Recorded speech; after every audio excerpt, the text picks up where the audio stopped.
Good morning or good afternoon na pala. Pinoy cooking style na naman tayo. At this time, I am trying to salvage the vegetables I have at home, which is squash and or kalabasa or kabocha in Japan. I found this squash.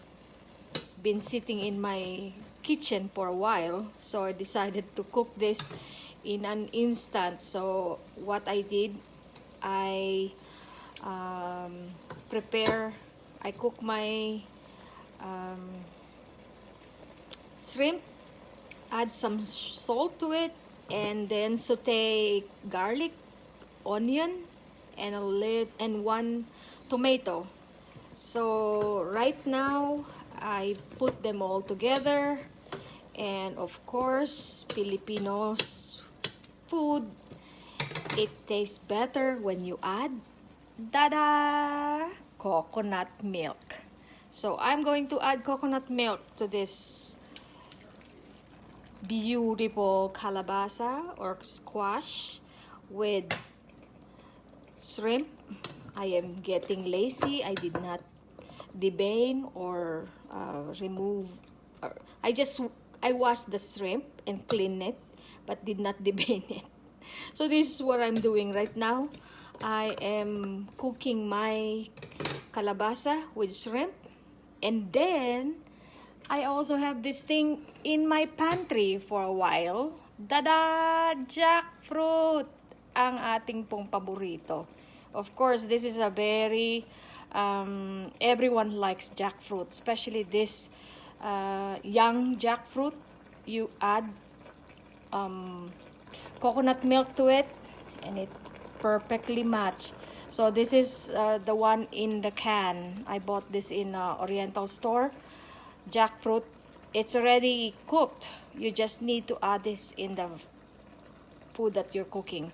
So this is going to be added later on because it's already soft. So that is my cooking Pinoy style today.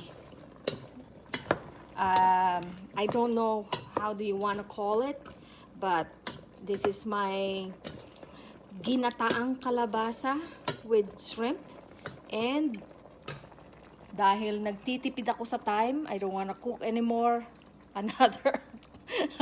Another way to cook my jackfruit, so I will just add this jackfruit in this. So it would be my cooking style today. Oh, hello. Reverend Tim Sisterson says, can you bring some to prayer vigil tonight at Blue House? Oh, I remember Pastor M wants some bangus. Sinigang na bangus is what she wants. And I did it last time, but unfortunately I have no time to share or bring it to you. Yeah, why not? What time is the prayer vigil for our beloved sister Jessica? So this is my kalabasa. This is called kalabasa. This is Philippine style kalabasa or squash. Now I added, after sauteing onion, garlic, and tomato, I add the shrimp. I add the squash, and then I add the coconut milk, and it is and this one, the canned jackfruit is washed. I washed them. I let the preservative, I throw them away and then wash them several times, so it would be you won't have the taste of the preservative from this jackfruit.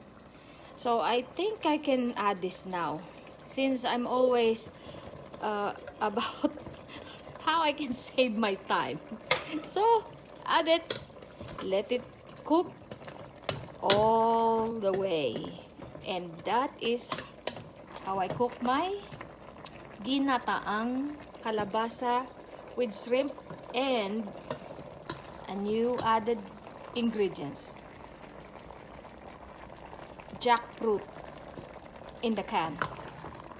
Yan ang ating pong ulam today. And I just add a little bit of salt and a little bit of black pepper.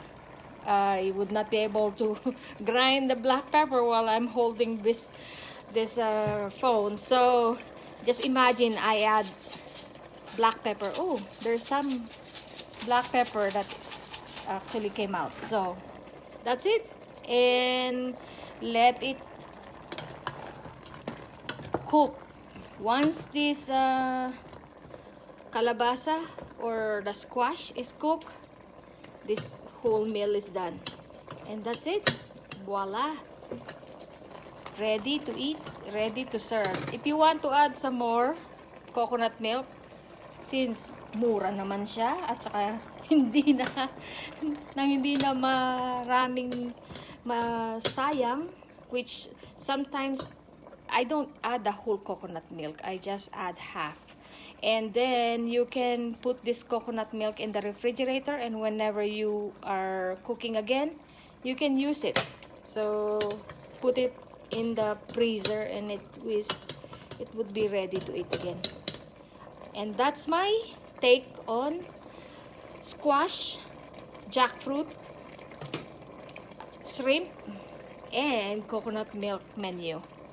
Thank you for joining me, and this is my Lutong Pinoy Rhea style.